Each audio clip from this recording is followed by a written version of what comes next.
감사합니다. 오늘 우리들에게 주시는 하나님의 말씀 받겠습니다. 로마서 3장 19절에서 22절까지의 말씀.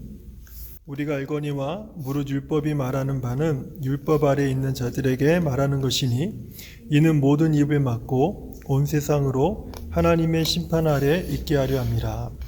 그러므로 율법의 행위로는 그의 앞에 의롭다 하심을 얻을 육체가 없나니 율법으로는 죄를 깨달음이니라.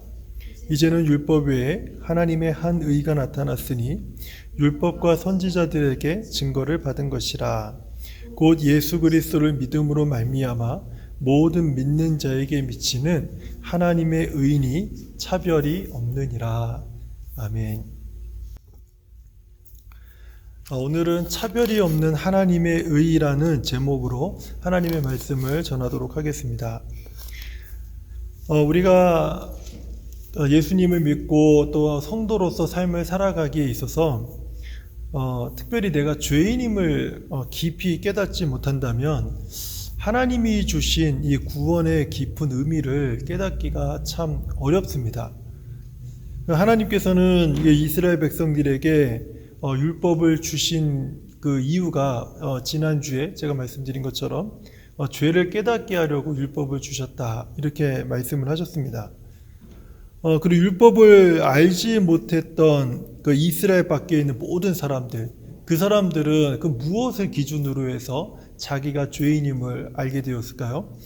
로마서 2장 14절과 15절 말씀을 중심으로 보게 되면 율법을 받지 못했던 이방인들에게는 하나님께서 양심이라는 것을 그 마음에 두셔서 그 양심이 율법의 기능을 하게 하셨다, 이렇게 말씀을 하고 있습니다.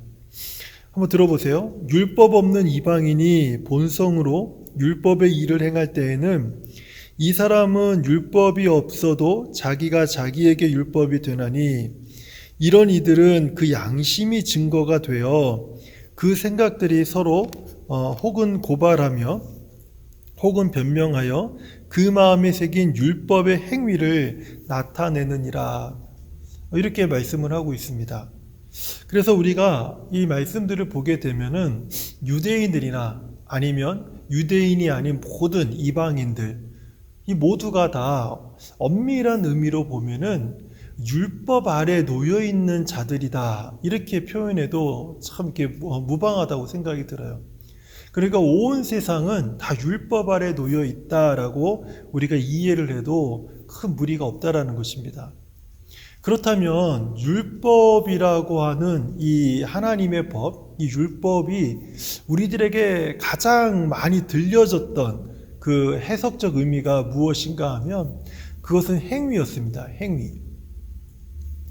우리 율법의 행위로는 구원을 얻지 못한다, 이렇게 말씀을 하고 있었기 때문에 율법을 하면 행위라고 하는 그 말이 신앙생활을 조금이라도 오래 하셨던 분들은 금방 제가 한 말이 무슨 말인지를 아실 거예요. 그렇다면 한번 제가 오늘 말씀을 시작하기 전에 한 가지 질문을 한번 드려볼게요. 우리 입장에서 하나님을 가장 기쁘시게 해드릴 수 있는 방법이 있다면 뭐가 있겠습니까? 우리 입장에서, 인간의 입장에서 하나님을 가장 기쁘시게 해줄 수 있는 방법이 있다면 무엇이 있겠습니까? 좀 질문이 어려우시면요, 한번 내가 자녀의 입장에서 부모님을 가장 기쁘게 할 수 있는 방법이 있다면 뭐가 있겠습니까? 그건 아마 자랑스러운 자녀가 되는 것일 겁니다. 부모님에게 자랑스러운 그런 아들과 딸이 된다면 부모님이 참 기뻐하시겠죠. 그러면 부모님이 기뻐하실 만한, 자랑할 만한 그런 아들과 딸이 된다고 하는 것은 이 세상적인 의미에서 어떤 의미가 있습니까? 그것은 공부를 잘한다든지 사업으로 성공한다든지 많은 사람들에게 인기를 얻는다든지 많은 사람들이 주목한다든지 이런 것들이겠죠. 잘 되는 것입니다. 형통하게 되는 것. 많은 사람들에게 존중을 받고 존경을 받고 칭찬을 받고 또 많은 재물의 부유함을 누리는 것, 그리고 학식을 쌓는 것, 덕을 쌓는 것, 이래서 그 자녀들이 많은 주변 사람들로부터 자랑을 받게 하는 것, 그것을 위해서 그렇게 되려면 많은 노력을 해야겠죠. 이것이 바로 행위예요. 행위. 그래서 우리들의 입장에서 하나님을 가장 기쁘시게 하는 방법이 있다면 그것은 하나님이 정해 주신 기준, 그 율법을 지켜 행하는 것입니다. 우리 입장에선 그래요. 그런데 반대로 하나님의 입장에서 하나님의 백성들 그리고 하나님의 성도들에게 하나님께서 가장 바라는 것이 있다면 무엇일까요? 그 무엇이 있을까요? 그게 율법을 지키는 행위일까요?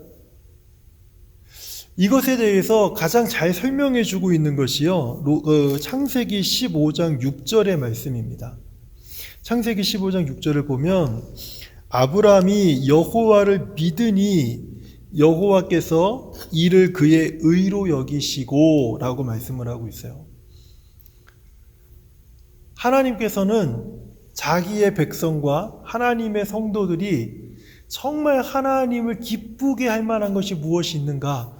딱 한 가지만 하나님께서 우리들에게 요구하신다면 바르게 살아라. 하나님의 말씀에 순종하며 살아라. 이것이 아니라는 거예요.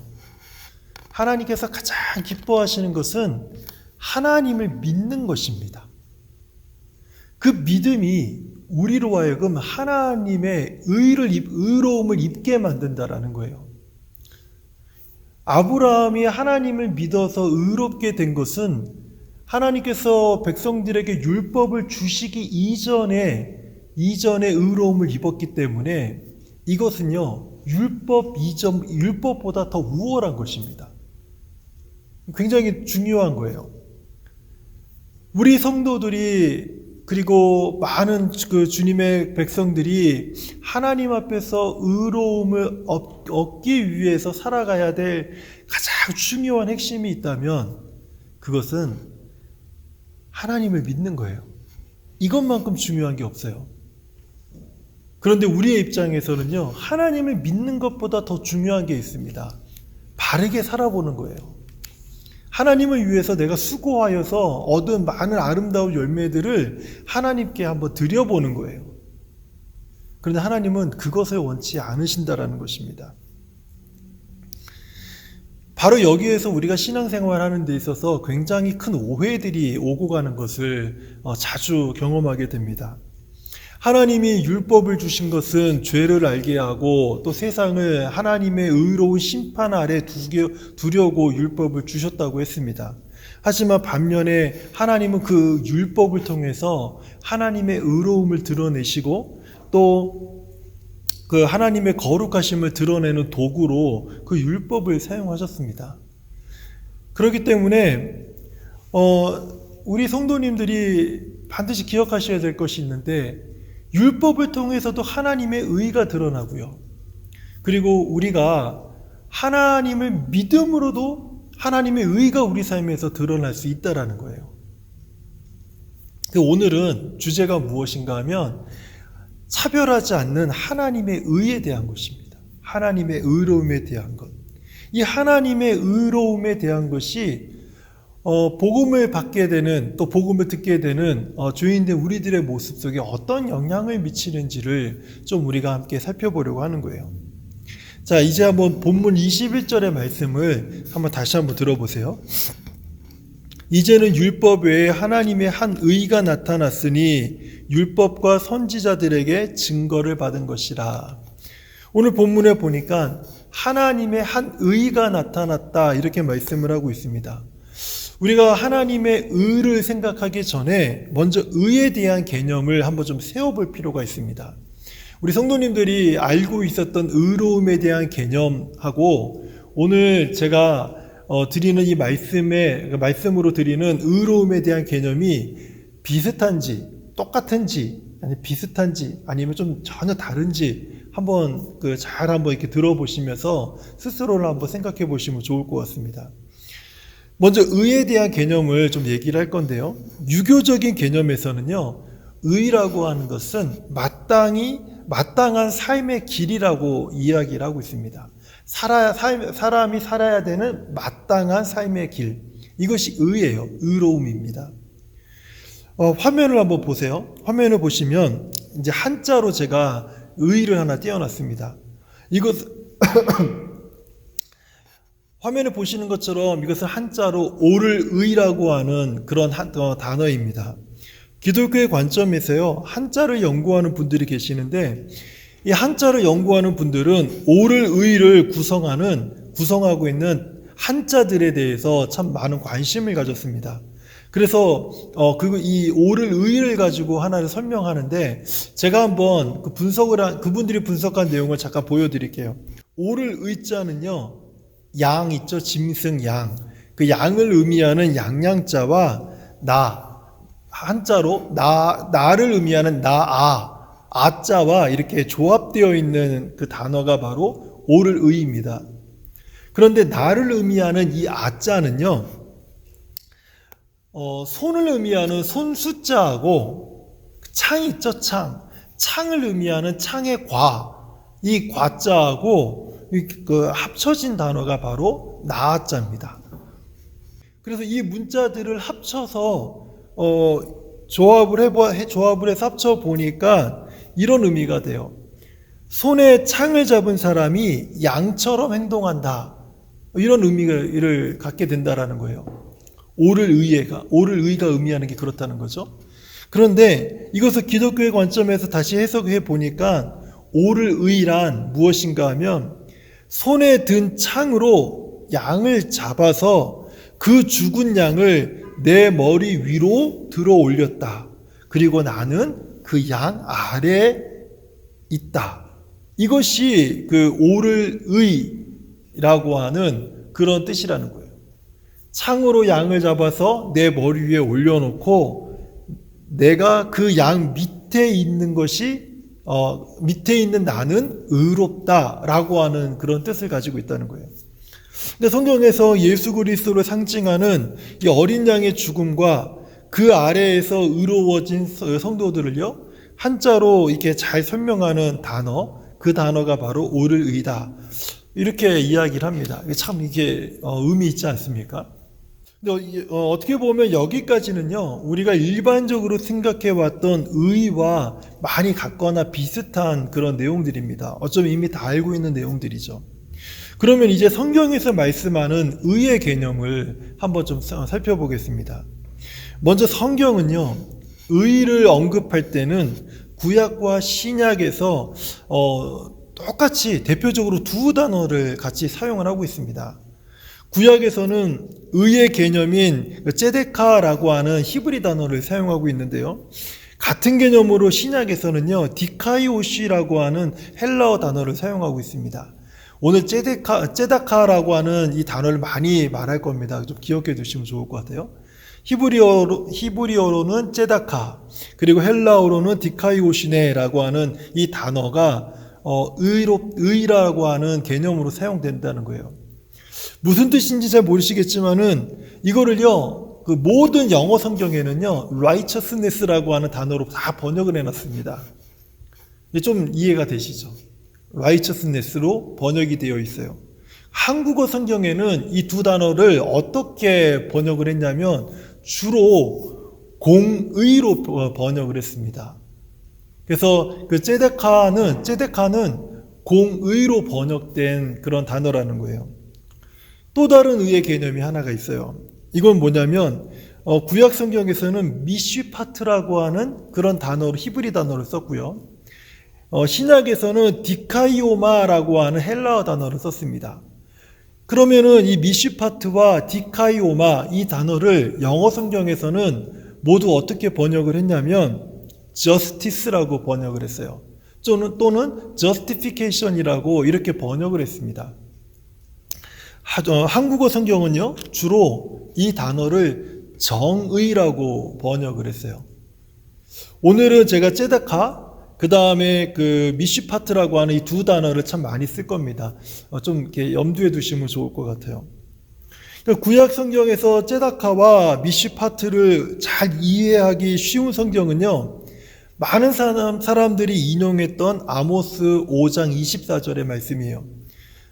아마 한 번쯤은 다 들어보시지 않았나 싶어요. 오직 정의를 물같이 공의를 마르지 않는 강같이 흐르게 할지어다. 여기서 말하는 이 정의가 그 바로 뭐냐면 그 저스티스를 의미합니다. 그리고 공의를 마르지 않는 강같이 여기서 말하는 이 공의가 뭐냐면 앞에서 말씀드렸던 째다카라고 하는 그런 단어를 쓰고 있어요. 앞에서 말하는 정의는 미시파트, 헬라어로는 디카이오마, 그 다음에 영어로는 저스티스라고 하는 단어죠. 뒤에서 말하는 공의는 째다카, 그 다음에 디카이오시네, 그 다음에 라이처스네스라고 하는 이런 단어입니다. 이렇게 단어를 굳이 구분해서 사용하는 이유는요, 문장을 좀 더 멋있게 보이려고 또는 아니면 문장의 수준을 높이려고 이렇게 구분한 것이 아닙니다. 단어의 뜻이 서로 다르기 때문에 이렇게 구분을 했어요. 정의로 번역된 미슈파트는요, 국어사전에서는 이렇게 설명하고 있습니다. 진리에 맞는 올바른 도의라고 사용하고 있어요. 그래서 어떤 말이나 사물의 뜻을 명백히 밝혀서 규정한다. 이렇게 그 국어사전에서는 정의를 설명하고 있습니다. 정의라고 번역된 미시파트는요, 주로 그래서 법정에서 많이 사용이 되고 무엇을 판결할 때 사용되는 단어가 미시파트라고 하는 이런 단어라는 거예요. 예를 들면 죄를 지은 사람에게 벌을 판결할 때 그 정의가 바로 미시파트가 되는 겁니다. 올바른 사람에게는 의로움을 판결하는 것, 그게 바로 미시파트가 되는 거예요. 부당한 대우를 받은 희생자를 보살펴 줄 것을 법원에서 판결을 할 때는 그것도 역시 미시파트가 되는 거예요. 그럼 반면에 공의로 번역된 째다카는 국어사전을 보면은요, 공평하고 의로운 도의다, 공평하다, 차별이 없다라는 그런 어떤 도의를 갖고 있다. 그리고 종교란을, 그 내용에서 종교란이 나오는데 거길 보면 선악의 제재를 공평하게 하는 하나님의 적극적인 품성, 하나님의 적극적인 성품이 바로 이 째다카다. 이렇게 말씀을 하고 있는 거예요. 공의로 번역된 째다카는요, 미슈파트보다 훨씬 더 위에 있는 개념이라는 겁니다. 미슈파트는 엄격하고 정확하게 개인에게 주어진 어떤 의무라면 째다카는요, 자비롭고 친절하고 관대한 그런 의미를 가지고 있다라는 거예요. 미슈파트가 법률이라면 째다카는요, 억압받는 사람들에게 대한 동정심이나 자비 또는 긍휼과 관련된 그런 단어가 바로 째다카라는 것입니다. 미시파트가 심판하다, 판결하다라는 뜻을 가지고 있다면 째다카는요, 생명이라는 그런 의미를 갖고 있다는 뜻이에요. 미시파트가 미시파트, 그러니까 정의라고 그랬죠. 정의로움. 이 정의가요, 아무리 정확하게 우리 사람들에게 적용됐다 할지라도요, 바르게 판결이 됐다 할지라도 이 정의가 실현된 것이 사람들의 인간성을 빼앗는다든지 인권을 무시한다든지 하게 된다면 그 정의는 죽은 정의라는 거예요. 그것은 잘못된 정의라는 것입니다. 왜냐하면 이 정의, 미시파트 너머에 무엇이 있냐면 공의가 있습니다. 째다카가 있어요.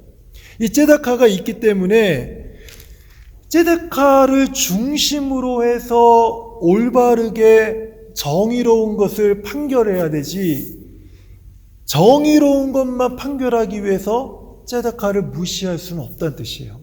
그래서 항상 째다카는 그 미시파트보다 위에 있는 개념이라는 것입니다.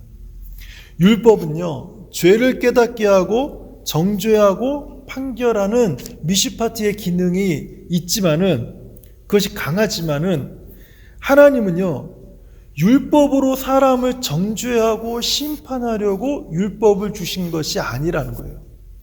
율법 너머에 있는 하나님의 은혜와 자비와 긍휼에 풍성하신 그 하나님의 성품, 그 성품을 따라서 율법이 판결하려고 하는 그 판결들을 바르게 하라. 이것이 하나님이 원래 율법을 주신 목적이고 율법 안에 담겨 있는 정신이라는 것입니다. 여기까지 좀 어려울 수 있어요. 왜냐하면 이 두 단어가 우리들에게 생소한 단어일 수 있기 때문에 그래요. 하지만 좀 집중해서 한번 잘 들어보시면 좋을 것 같습니다.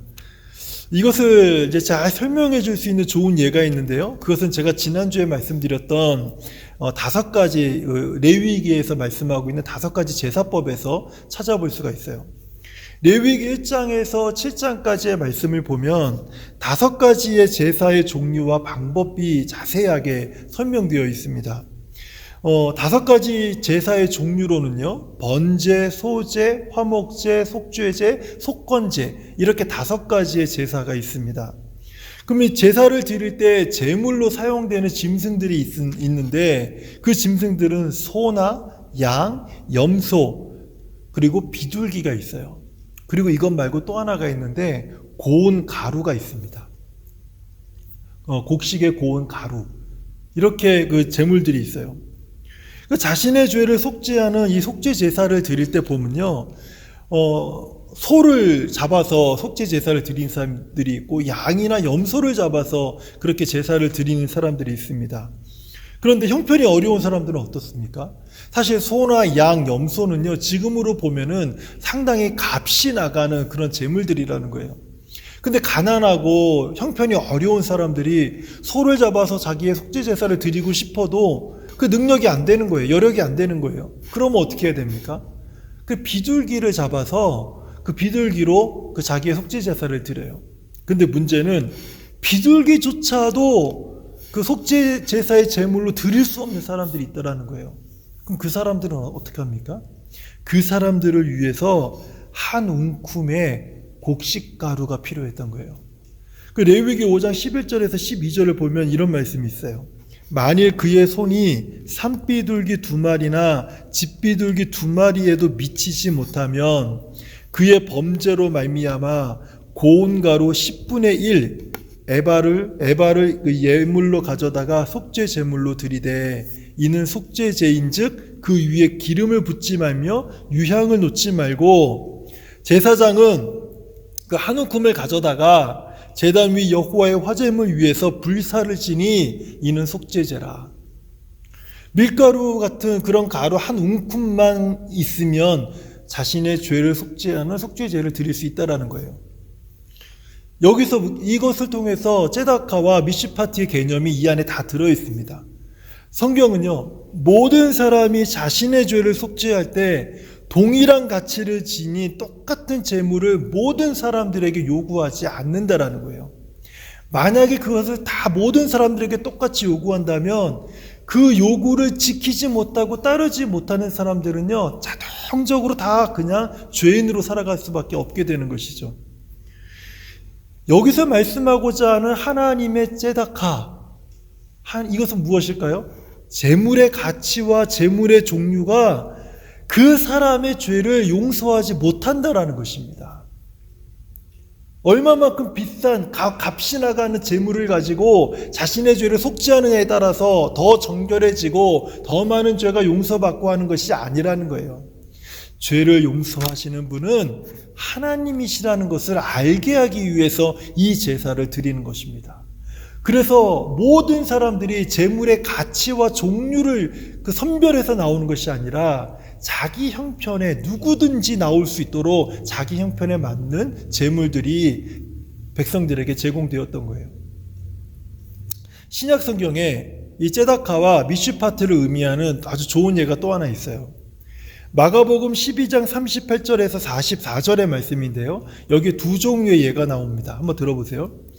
예수께서 가르치실 때 이르시되 긴 옷을 입고 다니는 것과 시장에서 문안받는 것과 회당의 높은 자리와 잔치의 윗자리를 원하는 서기관들을 삼가라. 그들은 과부의 가산을 삼키며 외식으로 길게 기도하는 자니 그 받는 판결이 더욱 중하리라 하시니라. 여기서 나오는 이 서기관들이 경건한 삶을 사는 이유가 무엇이라고 말합니까? 사람들에게 인사받으려고 경건한 삶을 사는 거예요. 회당의 높은 자리에 앉으려고, 잔치 자리에 가면은 상석에 앉기 위해서 경건한 삶을 산다는 것입니다. 그러면서 뒤로는요, 과부의 재산을 탐내고요, 사람들의 눈에 띄기 위해 길게 기도하는 것, 이것이 이 사람들이 경건한 삶을 살아가는 목적이에요. 율법에 담긴 세다카의 이 정신을 전혀 모르는 사람으로 대표적인 사람들이 바로 이런 사람들이라는 겁니다. 오히려 이런 사람들은요, 미시파티의 엄중한 판결을 받게 될 것이라고 예수님이 말씀하시는 거예요. 자, 41절부터도 계속 한번 들어보세요. 예수께서 헌금함에 대하여 앉으사 무리가 어떻게 헌금함에 돈 넣는가를 보실세 여러 부자는 많이 넣는데 한 가난한 과부는 와서 2렙돈 곧 한 고드란트를 넣는지라. 예수께서 제자들을 불러다가 이르시되 내가 진실로 너희에게 이르노니 이 가난한 과부는 헌금함에 넣는 모든 사람보다 많이 넣었도다. 그들은 다 그 풍족한 중에서 넣었거니와 이 과부는 그 가난한 중에서 자기의 모든 소유 곧 생활비 전부를 넣었느니라. 많은 무리가 헌금을 했는데 여러 많은 부자들은요, 많은 재물을 가지고 헌금을 했습니다. 그 예수님이 봤어요. 그리고 나서 한 가난한 과부가 2렙돈밖에 헌금을 못했습니다. 근데 그것도 봤어요. 이 2렙돈이라고 하는 것은요, 오늘날로 하면 한 1불 정도의 가치예요. 1불 정도의 가치. 하지만 예수님의 판결은, 예수님의 미슈마트는 무엇입니까? 부자보다 가난한 과부가 하나님께 더 많은 헌금을 했다고 예수님께서는 판결을 내리신 거예요. 그 이유가 무엇입니까? 얼마만큼의 많은 헌금, 많은 금액의 헌금을 했느냐가 하나님의 ጼ데카에 가깝게 이르지 못한다라는 거예요. 부자들은 풍족한 중에서 그 중에 일부밖에 헌금을 하지 않았어요. 하지만 가난한 과부는요, 자기 소유의 모든 것을 하나님 앞에 드린 겁니다. 비록 그것이 부자들의 보기에는요, 푼돈 같아 보이고 자기 집 아이들에게도 용돈으로 주지 않을 정도로 작은 돈일지 모르겠지만 그 가난한 과부에게 있어서는 자기가 갖고 있는 모든 것을 하나님 앞에 헌금을 한 거예요. 그렇기 때문에 모든 판결, 율법에 대한 모든 판결, 미시파트는요, ጼ다카, 이 공의의 정신과 항상 일치되어서 판결되어야 된다는 거예요. 이 ጼ다카의 정신을 가지고 미시파트를 행하지 않는 이상에는 미시파트는요, 외식이 될 수밖에 없다라는 겁니다. 자, 여기까지 이제 성경에서 말씀하는 의에 대해서 제가 이제 말씀을 드렸습니다. 그렇다면 오늘 본문에서 말하는 하나님의 의는 무엇일까요? 하나님의 의는요, 미시파트와 ጼ데카의 균형과 조화예요. 시편 89편 14절 말씀을 한번 들어보세요. 의와 공의가 주의 보좌의 기초라. 인자함과 진실함이 주 앞에 있나이다. 여기에서 의와 공의, 이 단어가 어떤 단어입니까? 영어로 righteousness와 justice라고 하는 이 두 단어를 이야기하고 히브리어로는요, ጼ다카와 미시파트, 이 단어를 사용하고 있는 거예요. 놀라운 사실은요, ጼ다카라고 하는 하나님의 공의가 언급될 때는 항상 그 공의는요, 하나님의 은혜, 하나님의 자비, 하나님의 오래 참으심, 하나님의 긍휼히 여기심, 이런 단어들이 항상 같이 따라온다라는 거예요. 미시파트는 무엇인가를 판결하는 것이라고 했는데 판결은 날카롭죠. 정확하죠. 사람을 해치기도, 죽이기도 하고 살리기도 하는 것이죠. 그렇지만 그 미시파트가 판결되기 전에 하나님의 ጼ다카가 그 미시파트를 덮는 거예요. 근데 ጼ다카는 무엇을 따라서 온다고요?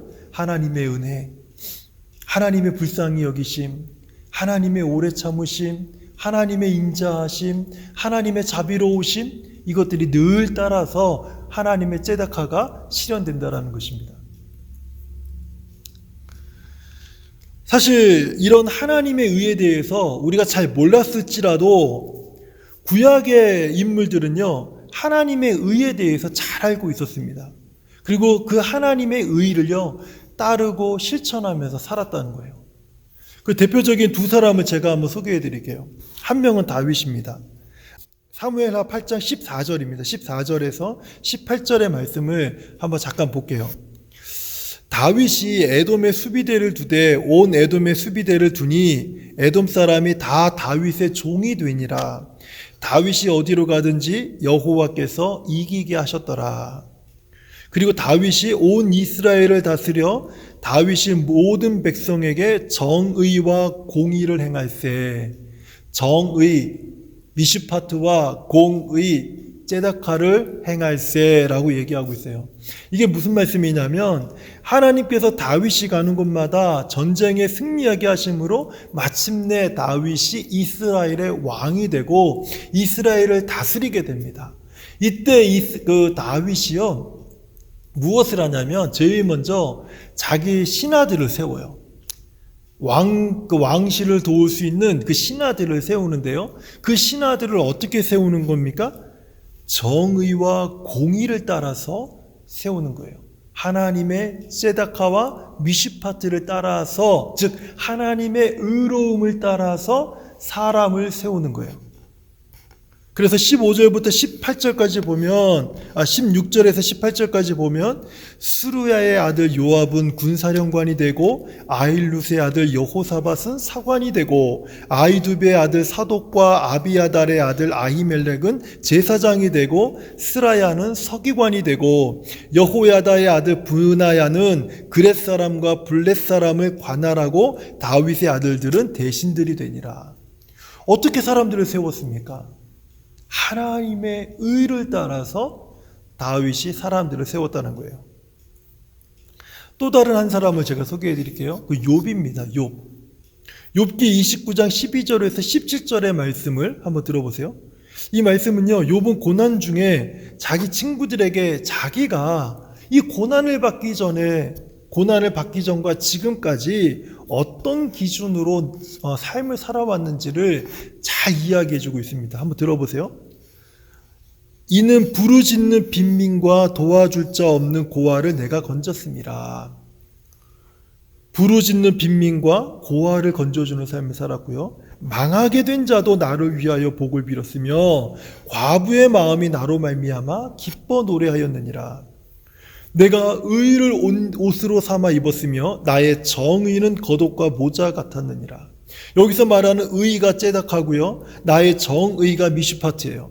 지금 욥이 살아왔던 삶의 방식이 무엇이라고요? 하나님의 ጼ닥하, 하나님의 미슈파트, 하나님의 의로움을 따라서 살아왔다라는 거예요. 그래서 15절 계속 보면 나는 맹인의 눈도 되었고 다리 저는 사람의 발도 되었고 빈궁한 자의 아버지도 되었고 내가 모르는 사람의 송사를 돌봐 주었고 불의한 자의 턱뼈를 부수고 노획한 물건을 그 이새에서 빼내었느니라. 욥은 하나님의 의로움을 따라서 가난한 자를 돕고 과부를 돕고 고아를 돕고 맹인의 눈도 되어주고 다리 저는 사람도 도와주고 불의한 자를 부수고 빈궁한 자의 아버지가 되고 내가 모르는 사람이라 할지라도 그들의 송사를 돕는 그런 일을 했는데 그것이 하나님의 의로움을 따라서 했다라는 거예요. 제가 은혜와 진리의 복음이라고 하는 주제를 가지고 이 말씀을 전할 때 제일 먼저 이런 말씀을 드렸습니다. 우리는 쪽복음을 경계해야 된다. 복음을 우리는 단순하게 예수 믿고 구원받는다라고 하는 이 쪽복음. 복음의 가장 핵심이긴 하지만은 그것만 듣고 평생 동안 신앙생활하는 것, 이것을 경계해야 된다. 그리고 오늘 또 한 가지 여기에 덧붙일 우리가 경계하고 조심해야 될 복음이 하나 있는데요. 그것은 번영의 복음이에요. 예수 믿으면 잘 되고 복 받는다라고 하는 이 번영의 복음. 틀린 말은 아니지만 늘 그것만 듣고 살아온 사람들은요, 자기 인생이 잘못되면 저주받는다고 생각하고요, 내가 예수 믿어서 복음을 믿어서 이렇게 잘 되고 있다고 끊임없이 그것만 간증하는 사람들도 있다라는 거예요. 그런데 오늘 제가 하나님의 의, ጼ다카와 이 미슈파트를 이렇게 계속해서 얘기하는 이유가 무엇인가 하면요. 하나님의 복음이 우리들에게 주어질 때는요, 하나님의 의를 따라서 주어졌습니다. 그러니까 복음은요, 하나님의 의를 따라서 주어진 건데, 하나님의 의로움은 절대 개인적이 될 수 없다라는 거예요. 하나님의 의를 따라가는 사람들은 첫 번째 하나님과의 관계를 맺어야 되고, 하나님과 관계를 맺는 사람들은 내 주변의 사람들과 하나님의 주변의 사람들에게 하나님의 의로움을 실천하는 ጼ다카와 미슈파트의 삶을 살아내야 되는 사회적인 관계를 맺을 수밖에 없다라는 거예요. 복음을 따라 살아가는 사람들은 자연스럽게 사회적인 관계 속으로 들어갈 수밖에 없다는 뜻입니다. 절대로 혼자서 신앙생활할 수 없다는 뜻이에요. 그래서 신앙생활은 개인적으로 하는 것이 아닙니다. 예수 그리스도는 개인적으로 우리가 믿게 되지만, 예수 그리스도를 믿는 사람들은 반드시 공동체적인 삶을 살아가야 돼요. 하나님께서 이 땅에 제일 먼저 세워놓으신 공동체가 가정입니다. 그 가정 안에서 하나님이 무엇을 요구하시는 겁니까? 하나님의 의로움. ጼ다카와 미슈파트가 그 가정에서도 이루어지는 것을 하나님이 원하시는 거예요.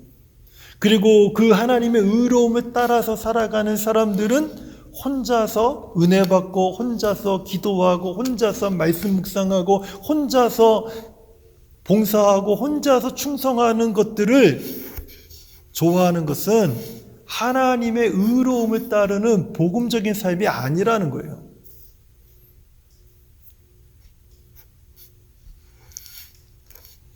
복음은 공동체적으로 주어지는 것입니다. 결코 나 혼자서 살아갈 수 있는 것이 아니라는 거죠. 사실 우리가 신앙생활을 혼자서 하는 거 얼마나 편합니까? 너무 좋지요. 그런데 신앙생활을 혼자 하는 것은요, 우리는 반쪽밖에 제대로 우리가 복음을 이해하지 못하는 것입니다. 어떤 분들은 신앙생활을 하는 데 있어서 자기를 너무너무 힘들게 하는 사람이 있는 사람도 있고요. 내가 몸담고 섬기는 교회를 다닐수록 참 마음이 힘들고 굉장히 어려운 마음을 갖고 있는 사람들이 있을 수도 있어요. 그런데 기억하셔야 될 게 있어요. 하나님께서 공동체 안에 우리에게 어떤 어려움과 마음의 무거움과 불편함과 힘든 것들을 주신다면, 거기에서 하나님이 우리 인생에서 가장 중요한 메시지를 주는 장소라고 생각하셔야 돼요. 한번 잘 생각해 보세요. 내가 어떤 교회에서 몸담고 있다가 그 교회에서 너무너무 힘들고 어려운 시간을 보낸 분들이 혹시 있다면, 바로 그 장소가, 바로 그 교회에서 하나님께서 내 인생에서 가장 중요한 메시지를 주신 장소였다는 것을 우리는 기억해야 됩니다. 많은 사람들이 그 메시지를 받고 불편해서 떠나는 거예요. 피하는 것입니다. 복음적인 삶은 그것을 피하는 것이 아니라 바로 그 장소에서 하나님의 의로움을 드러내는 삶을 살아내는 거예요.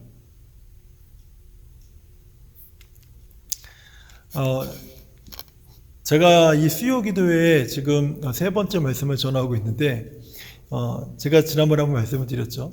수요기도회 이번 그 대면 예배 전까지는 말씀을 조금 우리 교회에서 전하지 않았던 그 스타일대로 말씀을 전한다고 말씀을 드렸습니다.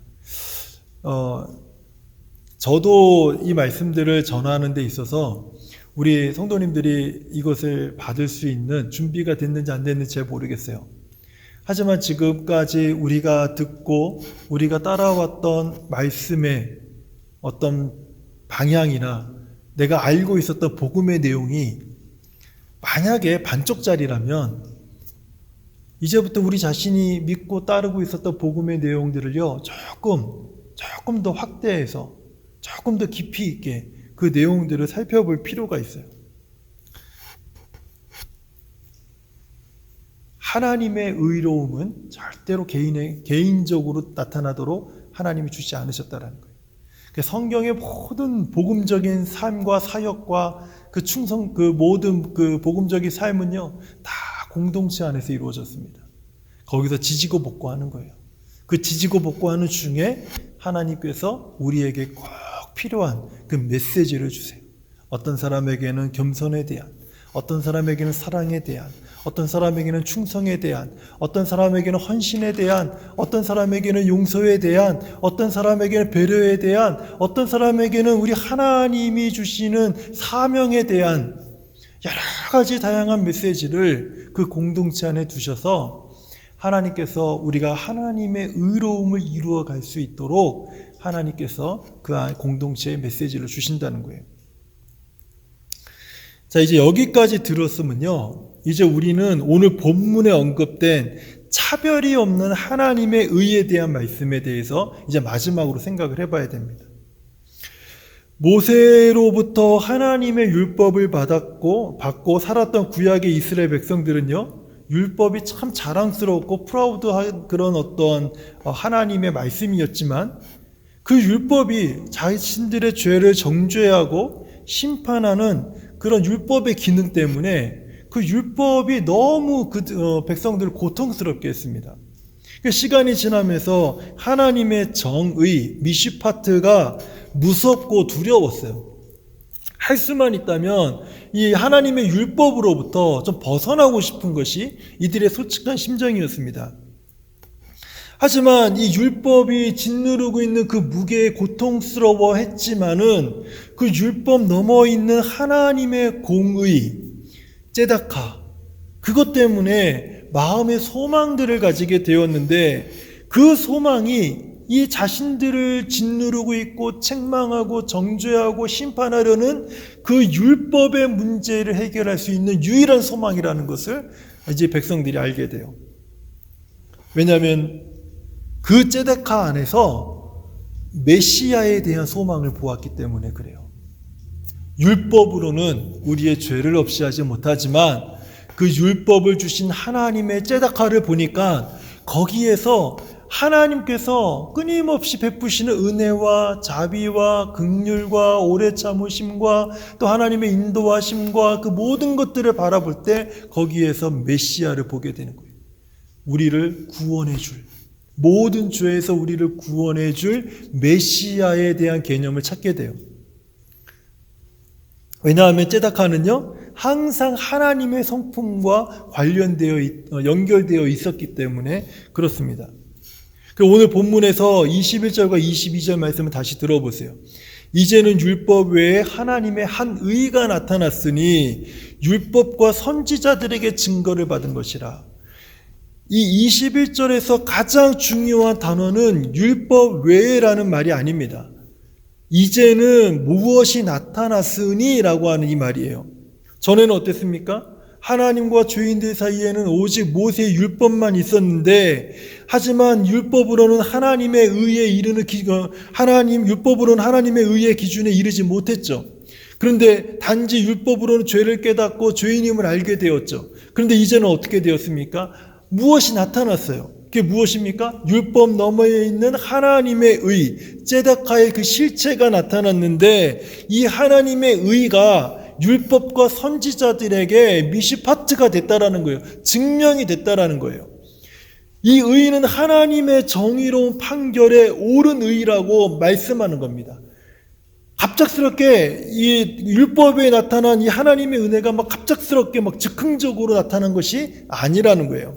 하나님께서 모세에게 주신 율법이 훼손되었기 때문에, 그것에 문제가 생겼기 때문에 이제 율법을 취소하고 율법 말고 다른 하나님의 의를 소개하려고 오늘 이 말씀을 하신 것이 아니라는 거예요.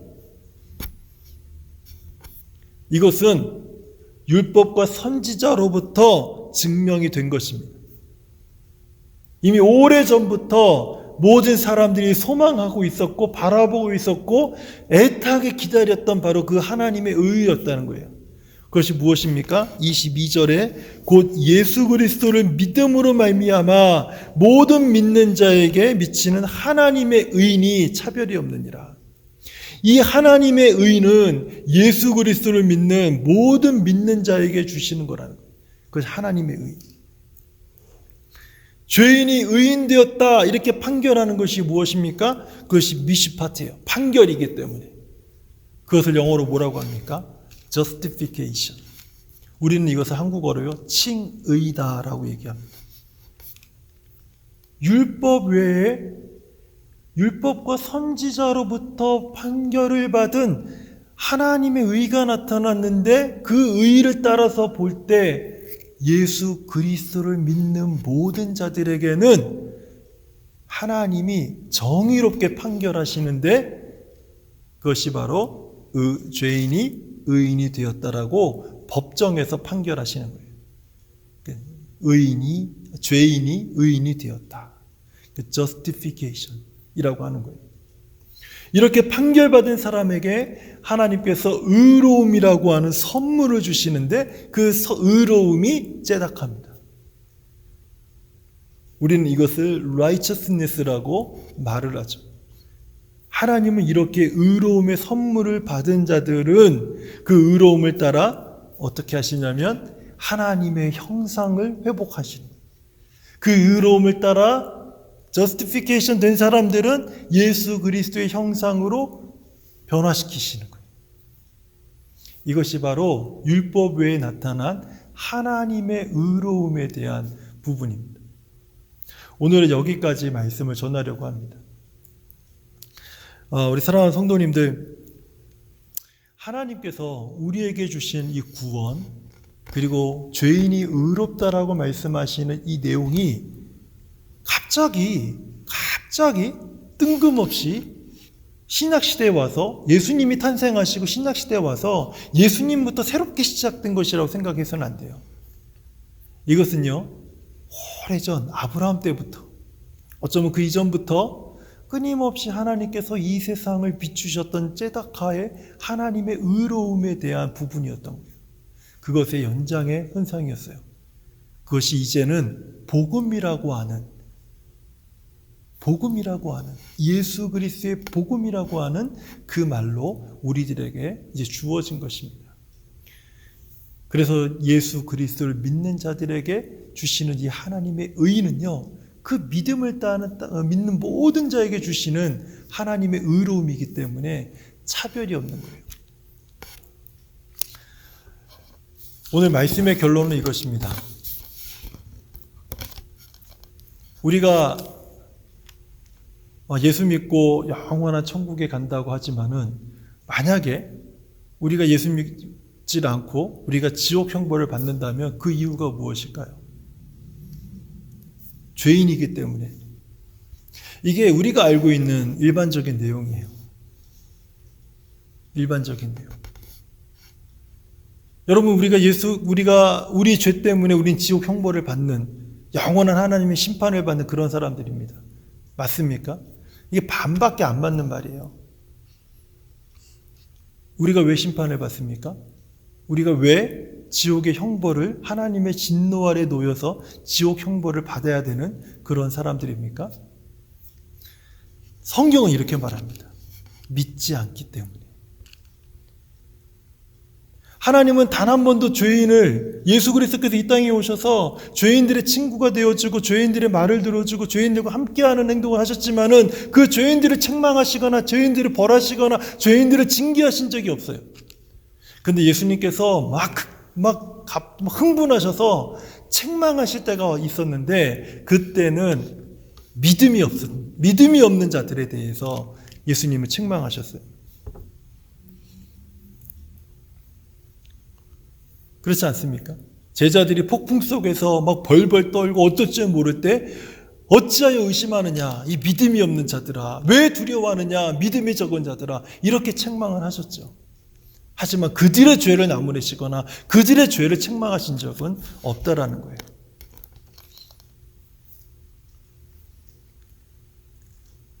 하나님의 의로움으로 드러난 이 영광스러운 복음을 우리가 믿지 않는다면 그것 때문에 책망받고 그것 때문에 심판받고 그것 때문에 하나님의 진노로 영원한 지옥 형벌을 받을 수밖에 없다라는 거예요. 내가 얼마나 악한 죄인인가가 중요한 것이 아니라 왜 믿지 않는가, 왜 이것을 믿지 않는가, 이것이 중요하다라는 거예요.